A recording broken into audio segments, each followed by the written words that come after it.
നമസ്കാരം, പ്രവാസി മലയാളിയിലേക്ക് ഏവർക്കും സ്വാഗതം. അവധിക്കാലമായതിനാൽ സന്ദർശകരുടെ തിരക്ക് കൂടിയതോടെ ബീച്ചുകളിൽ പോലീസ് നിരീക്ഷണം ശക്തമാക്കി. പോലീസിന് പുറമെ പരിശീലനം നേടിയ പ്രത്യേക ഗാർഡുകളും ഉണ്ടാകും. അപകടങ്ങൾ ഒഴിവാക്കാൻ വിപുല ക്രമീകരണങ്ങളാണ് ഏർപ്പെടുത്തിയിരിക്കുന്നത്.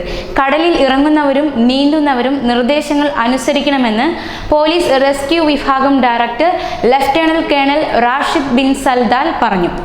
കുടുംബത്തോടൊപ്പം വരുന്നവർ കുട്ടികളുടെ കാര്യത്തിൽ പ്രത്യേക ശ്രദ്ധ പുലർത്തണമെന്നും നിർദ്ദേശമുണ്ട്. നീന്തൽ കുളങ്ങളാണെങ്കിലും കുട്ടികളെ ശ്രദ്ധിക്കണം. തീരദേശ മേഖലകളിൽ വിവിധ ഭാഷകളിൽ എഴുതിയ കൂടുതൽ മുന്നറിയിപ്പ് ബോർഡുകൾ സ്ഥാപിക്കുകയുണ്ടായി. സന്ദർശകർ നിർബന്ധമായും ഇതിലെ നിർദ്ദേശങ്ങൾ പാലിക്കണമെന്നാണ് നൽകിയിരിക്കുന്ന മുന്നറിയിപ്പ്. എമിറേറ്റിലെ ബീച്ചുകളിൽ ഓഗസ്റ്റ് മുതൽ 20 പേർ മുങ്ങി മരിച്ചതായാണ് കണക്കുകൾ പുറത്തുവരുന്നത്. അനുവദനീയ മേഖലകൾ കഴിഞ്ഞും നീന്തുന്നത് അപകടകരമാണെന്ന കാര്യം മറക്കരുത്.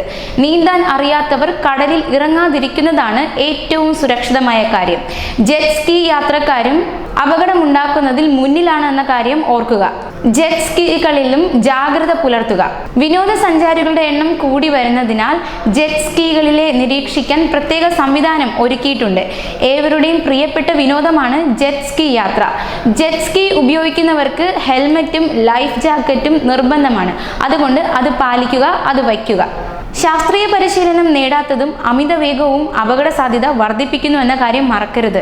ജെറ്റ് സ്കീ മറിയാനുള്ള സാധ്യത വളരെയധികം കൂടുതലാണ്. അത് തിരിച്ചറിഞ്ഞു വേണം അതിൽ യാത്ര ചെയ്യാൻ. മംസാർ ബീച്ചിൽ ജെറ്റ് സ്കീ വാടകയ്ക്ക് കിട്ടുന്നതാണ്. ഈ വിവരം ഓർത്തുകൊള്ളുമല്ലോ. ജെറ്റ് സ്കീ അപകടത്തിൽ പെട്ടാലും വാഹന അപകടം പോലെ ഗുരുതര പരുക്കുണ്ടാകുമെന്ന കാര്യം ആരും മറന്നു പോകരുത്. ജെറ്റ് സ്കീ ബീച്ചുകൾക്ക് സമീപം ഓടിച്ചാൽ പിഴ ചുമത്തുമെന്ന കാര്യം ഓർക്കുക. ബീച്ചിൽ നിന്ന് ചുരുങ്ങിയത് 200 മീറ്റർ അകലെയായിരിക്കണം ജെറ്റ് സ്കീ യാത്ര ചെയ്യേണ്ടുന്നത്. നിയമലംഘകർക്ക് 500 ദിർഹമാണ് പിഴ അടയ്ക്കേണ്ടി വരിക. അതുകൊണ്ട് നിയമങ്ങൾ പാലിക്കാൻ ശ്രമിക്കുക. അശ്രദ്ധയിൽ മുങ്ങാതിരിക്കുവാൻ പ്രത്യേകം ശ്രദ്ധ എടുക്കണം. സുഹൃത്തുക്കളോടൊപ്പം അശ്രദ്ധമായി കടലിൽ ഇറങ്ങുന്നതാണ് പല അപകടങ്ങളിലേക്കും നയിക്കുന്നത്. രാത്രികാലങ്ങളിൽ നീന്താൻ ഇറങ്ങുന്നത് സുരക്ഷിതമല്ല എന്ന കാര്യം ഓർക്കുക.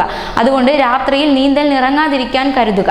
രാത്രിയിൽ കടലിൽ ഇറങ്ങല് എന്ന് പറയുന്നതിന് കാരണം കടലിന്റെ സ്വഭാവം ഏത് സമയവും മാറാവുന്ന അവസ്ഥയിലാണ്. അതുകൊണ്ടാണ് ഇങ്ങനെ പറയുന്നത്. അടിയൊഴുക്കും ചിലപ്പോഴൊക്കെ വില്ലനാകാറുണ്ട്. അടിയൊഴുക്ക് കൂടിയാൽ അപകട സാധ്യത കൂടുതലാണ്. അസുഖങ്ങളുള്ളവരും കടലിൽ ഇറങ്ങി പരിചയമില്ലാത്തവരുമാണ് കൂടുതലും അപകടത്തിൽപ്പെടുന്നത്. അതുകൊണ്ട് ഇങ്ങനെയുള്ളവർ കഴിവതും ഈ യാത്ര ഒഴിവാക്കുക. മദ്യപിച്ച് നീന്തുന്നതും ഒഴിവാക്കണം. കടലിലെ സുരക്ഷിത മേഖലകളുടെ അതിരിൽ വെള്ളത്തിൽ പൊങ്ങിക്കിടക്കുന്ന അടയാളങ്ങൾ സ്ഥാപിച്ചിട്ടുണ്ട്. ഇത് മറികടന്ന് പോകാതിരിക്കാൻ ശ്രമിക്കുക. ചെറുകുളങ്ങളിലും വേണം കരുതൽ. ചെറിയ നീന്തൽ കുളങ്ങളിൽ പോലും അപകടം പതിയിരിക്കുന്നുണ്ട്. ഫ്ലാറ്റുകളിലും മറ്റുമുള്ള നീന്തൽ കുളങ്ങളായാലും കുട്ടികളെ ഒറ്റയ്ക്ക് അയക്കാതിരിക്കുന്നതാണ് സുരക്ഷിതം. കുട്ടികളെ സൂക്ഷിക്കുക. മുതിർന്നവരുടെ ശ്രദ്ധ എപ്പോഴും കുട്ടികളിൽ ഉണ്ടായിരിക്കണം. നീന്തൽ അറിയാത്തവർ പരിശീലകരുടെ അഭാവത്തിൽ വെള്ളത്തിൽ ഇറങ്ങാനേ പോകരുത്. സേഫ്റ്റി റിംഗ്, ജാക്കറ്റ് എന്നിവ ധരിക്കുകയും അവയുടെ നിലവാരം ഉറപ്പാക്കുകയും വേണം. നീന്തൽ കുളങ്ങൾക്ക് ചുറ്റും വേലി, ചെറിയ ഗേറ്റുകൾ, ഇറങ്ങാൻ പടവുകൾ എന്നിവ ഉണ്ടായിരിക്കണം.